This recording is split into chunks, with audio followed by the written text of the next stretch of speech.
मेरे गांव के जंगल किसी दंत कथा के समान रहस्यमय हैं, और वो शिकारी कुत्ते भी जो यहाँ रहते हैं ये किसी प्रेत छाया के जैसे हैं।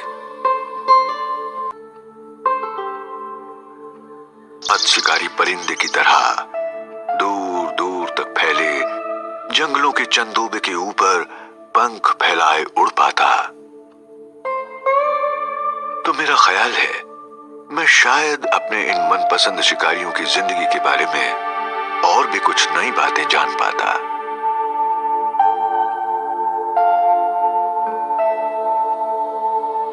आखिरकार 15 साल की लगातार अथक कोशिशों से मुझे इनकी रहस्यमय दुनिया के बारे में कुछ जानकारी मिल पाई है।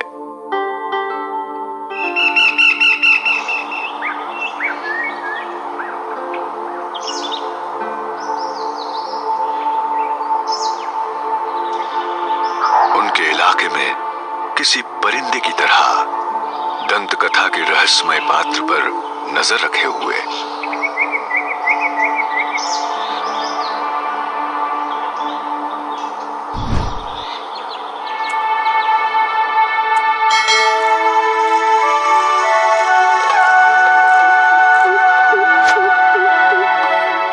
अप्रैल का महीना है।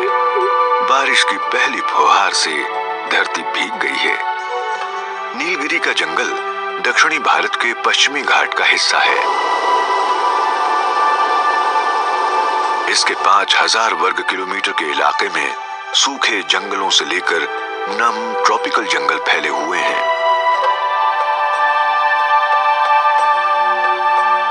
मेरा नाम है सिनानी।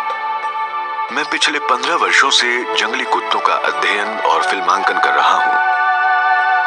पिछले 3 वर्षों से मैं एक नायाब कुत्ते पर विशेष ध्यान दे रहा हूं जिसमें मुझे बेहद दिलचस्पी हो गई है। मेरे लिए ये जंगली कुत्तों का सिर्फ एक आम झुंड नहीं है। मेरे लिए हर एक कुत्ता एक किरदार है।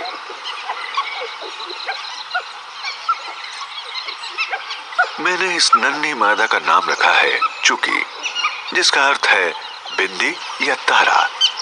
इसके पीठ पर छोटा सा सफेद धब्बा है और ये बहुत चंचल है।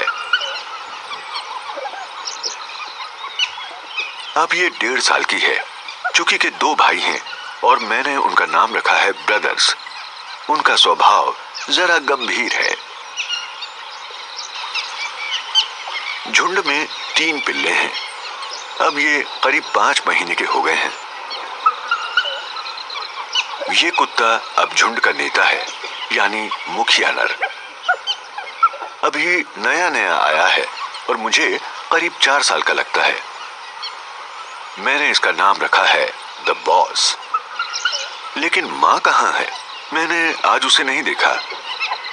शायद वो शिकार करने गई है।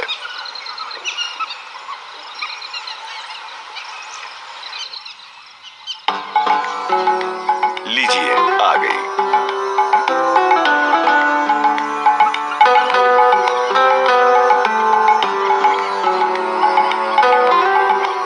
जैसा कि नजर आ रहा है, परिवार का अस्तित्व इसी की बदौलत है। मैंने इसका नाम रखा है केनाई, यानी स्थानीय भाषा में लाल कुत्ता।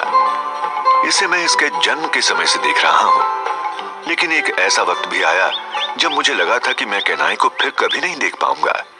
इसका जन्म 4 साल पहले 2 दिसंबर को हुआ था। इसकी माँ किलमाडी मेरे मनपसंद जंगली कुत्तों में से एक थी। वो पूरे नीलगिरी सुरक्षा वन के एक सबसे ताकतवर झुंड की अगुवाई करती थी।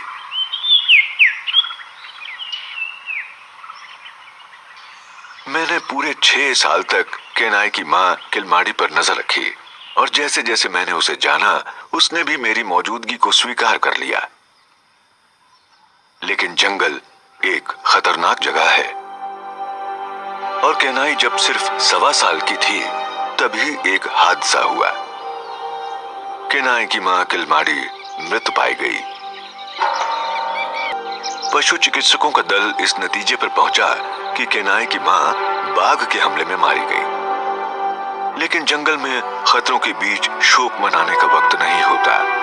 अपने आप को जीवित बचाए रखने की जंग जारी रहनी चाहिए। एक मादा जिसका केनाई से कोई रिश्ता नहीं है, वो झुंड की नई नेता बन गई है। मुझे एहसास होने लगा कि नन्ही केनाई को झुंड की अगुवाई करने का मौका अब शायद ना मिल पाए और उसे प्रजनन का अवसर भी नहीं मिलेगा। झुंड में बने रहने का कोई कारण नहीं बचा। अपनी आने वाली जिंदगी के लिए केनाई ने झुंड को छोड़कर अपने सपनों को पूरा करने का फैसला किया।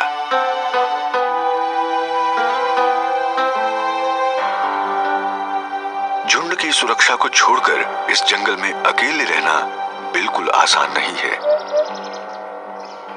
केनाई को दूर दूर तक जाना होगा।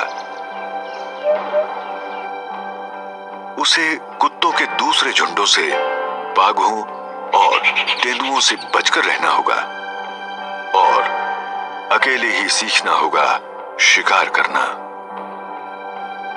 ऐसे मामलों में मैंने किसी भी कुत्ते को जिंदा बचे हुए नहीं देखा है।